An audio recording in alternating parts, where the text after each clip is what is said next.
Hi, I'm Ephraim Elliott, and you've just been placed on alert.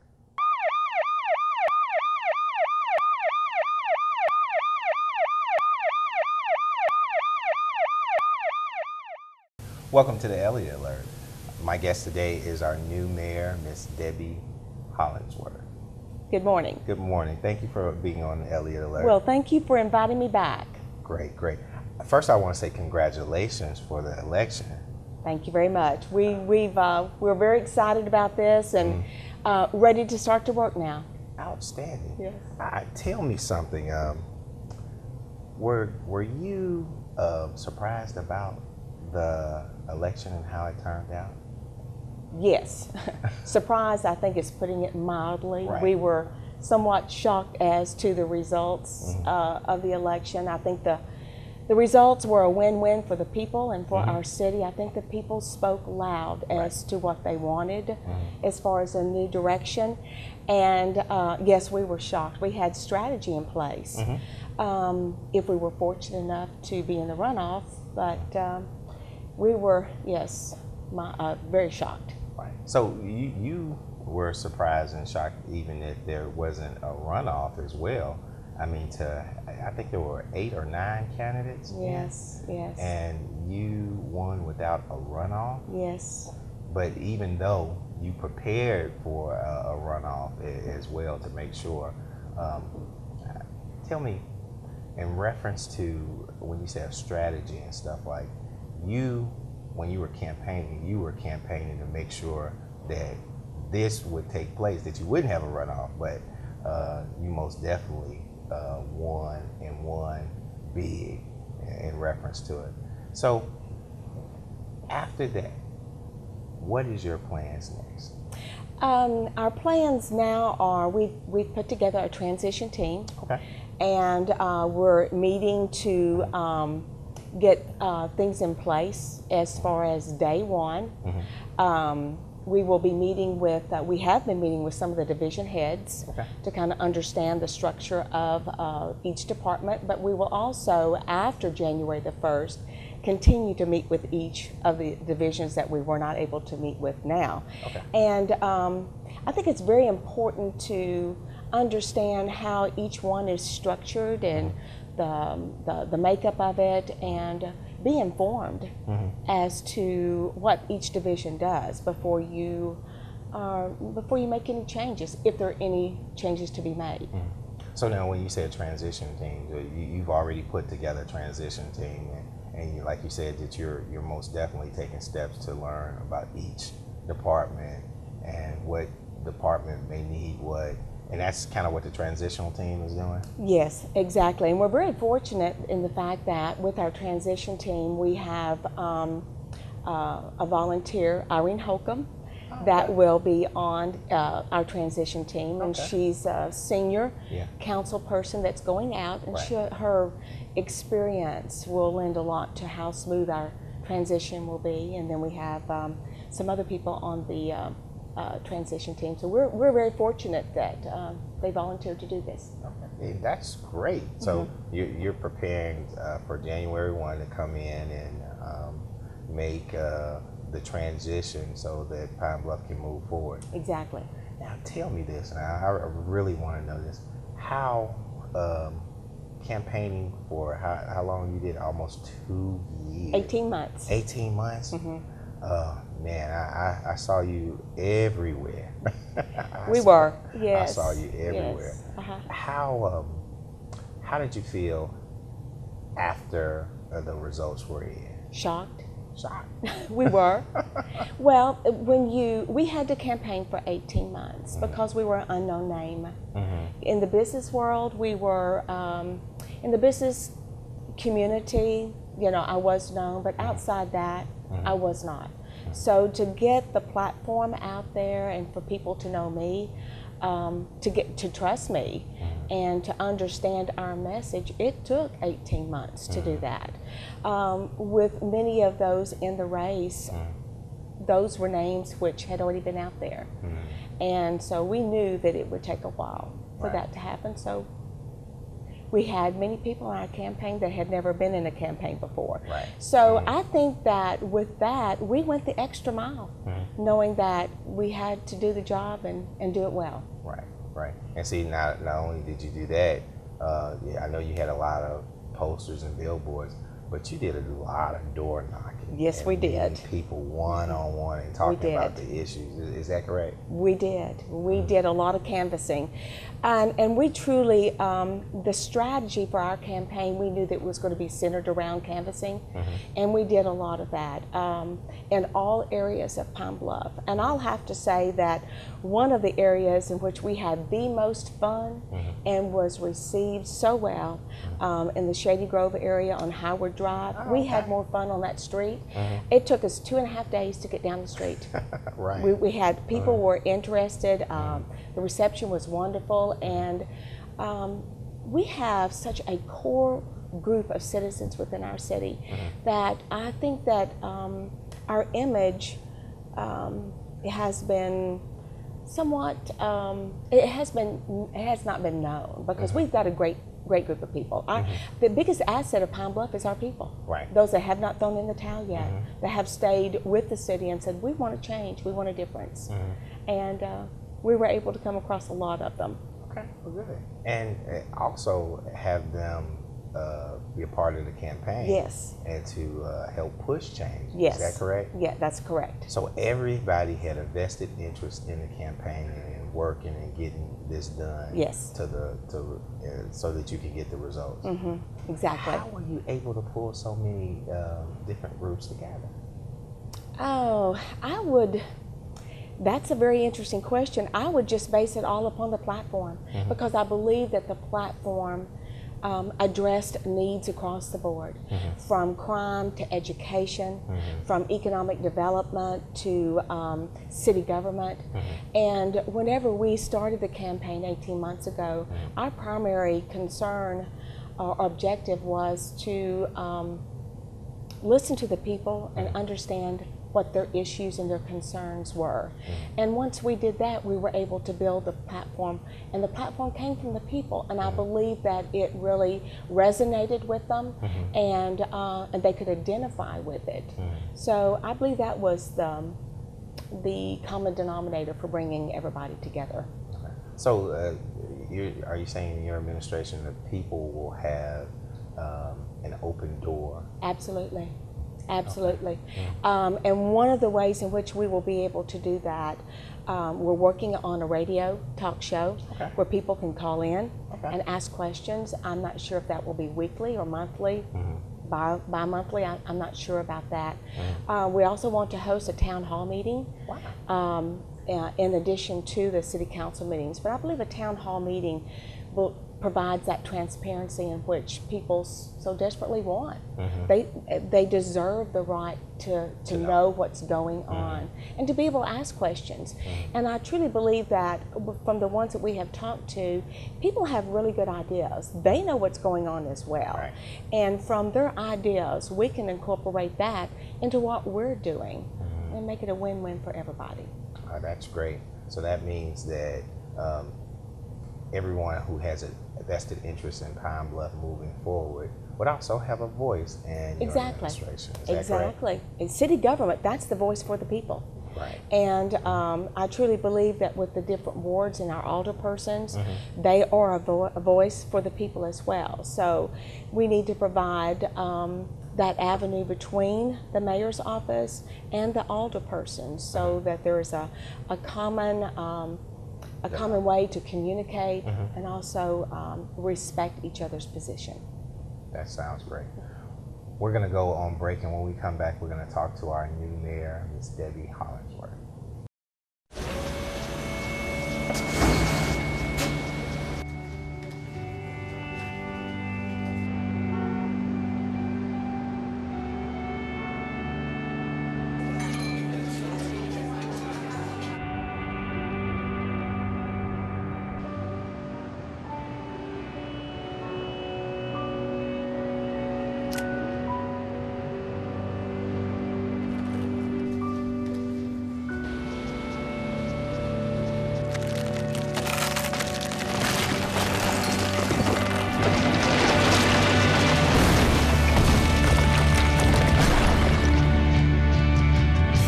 When you earn your GED diploma, the barriers in your life fall.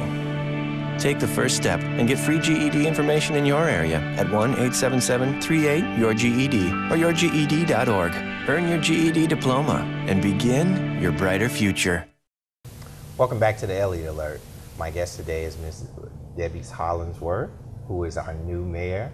Now, Mayor Hollingsworth, when will you actually take office?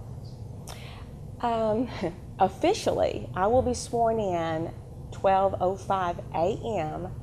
January the 1st. Okay. Officially, and then we'll have a ceremony that will be 11 o'clock January the 1st, and that will be open to the public. Okay. We're wanting everybody to attend. Now, why is it 12:05?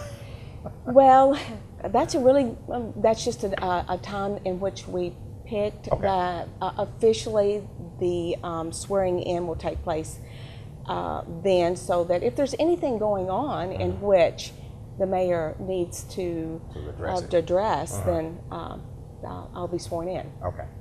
But in actuality, January 1, you are our new mayor. Exactly. Okay. Yes. That's exactly. great. Yes. Now, tell me, January 1, what are your top priorities? The priorities are what we campaigned on, and number one is crime. Number one is crime. We have, as we campaigned within our platform, we have a short-term plan and a long-term plan for crime. We will implement those plans at January the 1st. As far as any other plans regarding public safety, those are in the works right now, and I probably cannot address those at this particular moment. But after January the 1st, we'll be able to elaborate a little bit more as to what's going on. Now, you mentioned public safety. Are there any other parts that you'll address January 1 as a top priority, or is crime number one? Well, crime is number one, but it's also in conjunction with education. We will work very close with the different school districts and UAPB and CR. There are some things in the works there again in which I have not solidified, so it's difficult for me to talk about it right this moment. But education is absolutely the second one. And then the third one is to get the citizens involved. And I will do that by appointing or starting a citizens advisory committee. And that committee will be made up of several different sectors within our city, from retail to finance to the clergy. We will also have a youth advisory committee. I want the youth involved in some of the decisions that will be made which will affect them. So I believe that they should have a voice in that as well. So the youth advisory committee will be made up from the three different school districts. Pine Bluff School District, Watson Chapel, and Dollaway. Wow, that's major. So you're going to also have an open door policy and also take information from our kids, who will be the backbone of our community pretty soon anyway. Absolutely. During the forums, we were asked several questions as to how will you involve the youth and what programs will you establish for the youth. And my comments or my answers have always been that we need to get the youth involved to know what they want. I can say different programs or announce different programs, but is it really what the youth want? And I think that it's very important to get them involved. Now, you mentioned crime number one, too. Is there a component in crime to deal with juvenile crime as well? There is a component, and the reason why the Youth Advisory Committee will be so important is with some of the crime that we've been experiencing here, we can use the youth in many ways as far as interveners with the crime that we're experiencing regarding the youth, and get their take on what's happening. So that will be a large component to crime. Now, another sector, I know I call you the resident expert on this as well. you want to get businesses involved in this transition too. Is that correct? That is exactly right. Yes. And we will do that with our Citizens Advisory Committee. We will have businesses involved in that. We'll have on the retail side, wholesale manufacturing side, to allow them to offer their expertise as to what they see is needed within our city to get it ready to market to manufacturing and other businesses that might want to relocate here. Because I think that's very essential, that the ones who have been here and surviving in business and here in Pine Bluff, we have to have their input on what they were doing when times were bad, and opposed to now that they're going to have more influence and making things more business friendly. Exactly. So we most definitely need their input. Absolutely. To move that forward. Absolutely. And then just partnering up with Economic Development Alliance and the Chamber. That is their sole purpose, is to go out and recruit. So what do they need from city government that will help them bring in jobs and help them in the recruiting stage? So again, there's going to be a working partnership with the Chamber, so that we all are on one page, that we're trying to grow Pine Bluff. Absolutely. Yes. Forward. Yes. Absolutely. That's great. Now, when you mentioned the different, I guess, heads of the department, what are your plans to familiarize yourself with these different divisions of government? You know, so that you will have a grasp January 1 on the direction they should be going into, or that, you know, some may be going in the right direction, and some may not be. Well, what have you done other than the transitional team to come in and make sure that everything is running the way you want it to on January 1? I think the logical way to approach this, as we've said, to go and take the time to visit with them and understand their structure and understand policy, procedures, and to make sure that what they're doing in that department or division lines up with the platform that we've laid out to the people. And also it lines up with the leadership style in which I have had for many, many years. I'm not a micromanager. I believe in divisions and the department heads to be accountable. I believe that they should be self-starters and motivating and their departments and doing what's according to the policy and procedures. If that's not happening, then we will be able to talk, and I believe in training. I believe in people being trained to be able to fulfill their position and work. So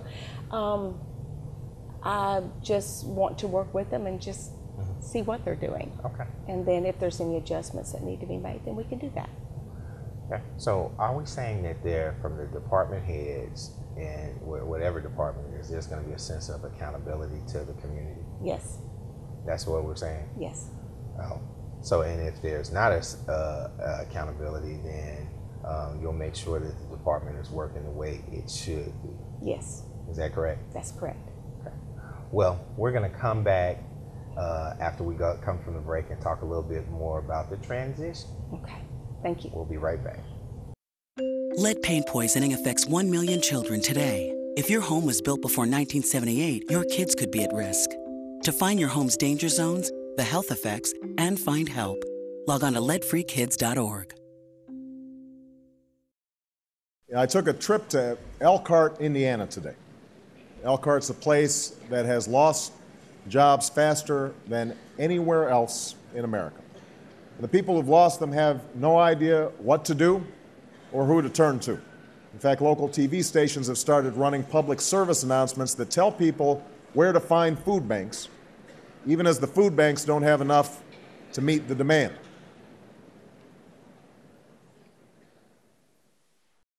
Your life is an open book. At the University of Arkansas at Pine Bluff, you can take advantage of scholarship opportunities and acclaimed academics with undergraduate and graduate programs tailored to achieve your plans. Learn from dedicated faculty and be challenged to reach your full potential. Get involved in campus life with student activities that add value to your character and give distinction to your collegiate experience.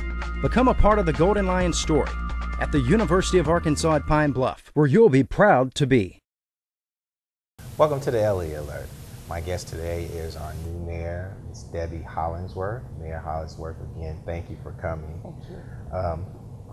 I want to ask you, you mentioned at the UAPB forum, you mentioned that you would like to have a complete audit upon taking office. Are you making plans to achieve this? If so, then how? Yes, we are. The legislative audit, Mm-hmm. yes, they annually do an audit. I don't know that it is as thorough as what I want. Mm-hmm. So I am looking into if the budget will allow, mm-hmm. and I'm reviewing that as well. But I want to bring in what is called a forensic accountant Okay. to audit specific areas within our city. Mm-hmm. It's no different than whenever you're buying a corporation. Mm-hmm. When you're buying a corporation, you want to make sure you do an asset test Right. to make sure that the assets are what are stated on the balance sheet and the financial statement. So it's the same principle that I want to know exactly where, when taking office, I want to know exactly where I stand whenever you go in. Right. So it's the same principle. And if the budget will allow, and this is something that the council will need to vote on, but I would really like to do that. Okay. Now, the legislative audit is upon request as well. Now, from a legislative perspective, could you not ask for it to be a little bit, I guess, more thorough, or, because I'm not familiar with the audit that you're talking about, but any kind of audit is a good thing because you most definitely want to know where you stand. Yes. You most definitely want to know where you stand. Right. But is this a cost that the city will incur that's needed, do you think? As far as the forensic audit, well, if we can afford it, yes. And that's what I said. I have to review the budget just to see if, in fact, that's something that we can afford. And now the forensic audit is going to give you details, specific details. Specific, So yes. you'll know how many resources you have here and how many you have there. Now, can you hide different things in budgets without a forensic audit? I don't know. Okay. I don't know. We'll see. Right. Okay. That's a question to be remained. We see.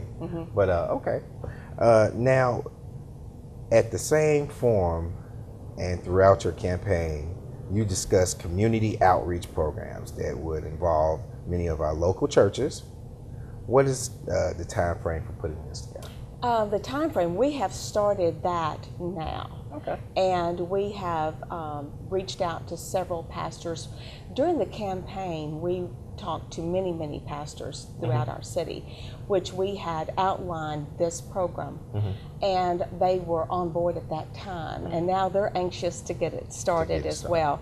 And to do a quick overview, the program, the outreach program, allows our churches, we have approximately 397 churches within our city. Wow, you got it down packed, huh? Well, it's give or take one or two, but what it will do is within our city, it will allow the churches to work outside the four walls, that they will really get out into their immediate community, understand and assess the needs of the citizens, and with the agenda of serving and helping, and not with the agenda of recruiting for their church, but just to do what we're called to do, and that's to serve.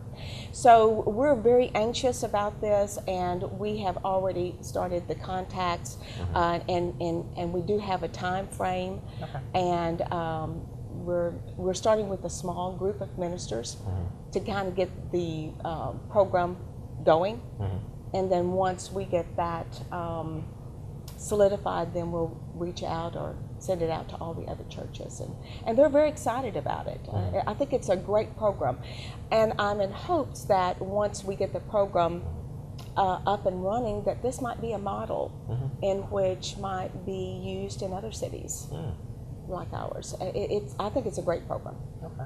So what you're saying is you're going to help the community churches help their communities and bring both parts together so that both ends can hold each other accountable for bettering our community. Exactly. Yes. And they're going to use that as a voice to be able to communicate back to you if the city needs to do anything to help strengthen that.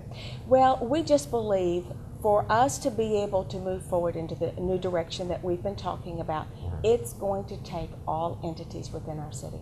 It's going to take retail, it's going to take government, it's going to take the faith-based community, it's going to take all of us, even the youth. And I believe that timing is on our side. People are ready for that. Right. And so I think that will move us forward. I think that's what you're saying sounds great to be able to for the community to have an active role in help moving this area forward. Because if we don't do it, the onus is back on us. Exactly. That's right. And with the transparency that the office is going to have, and you talked about the new direction. So can you tell me a little bit about the new direction? Well, the new direction, as we have campaigned on for 18 months, it takes Pine Bluff, as far as crime, economic development, city government, the image of Pine Bluff, and education. That takes us into a new direction by analyzing where we are, having a plan to move us forward into a whole new direction, a whole new area. And as far as crime goes, we truly believe with the plans that we have got that we're going to reduce crime significantly. Wow. One of the things that the citizens need to understand that after January the 1st, we will be reporting crime according to let's see, how should I put this?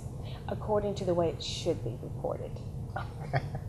Okay, well, I guess we'll see that in January. So my point is that we probably will see crime tick up just a little. We will.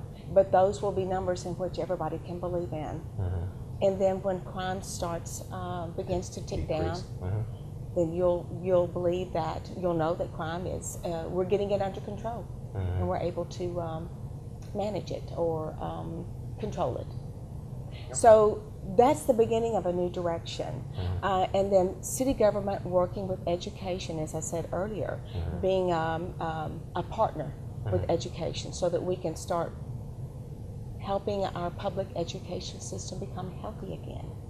And crime, public education, and economic development. Crime, education, and residential stability, or revitalizing our neighborhoods. Those are three major components in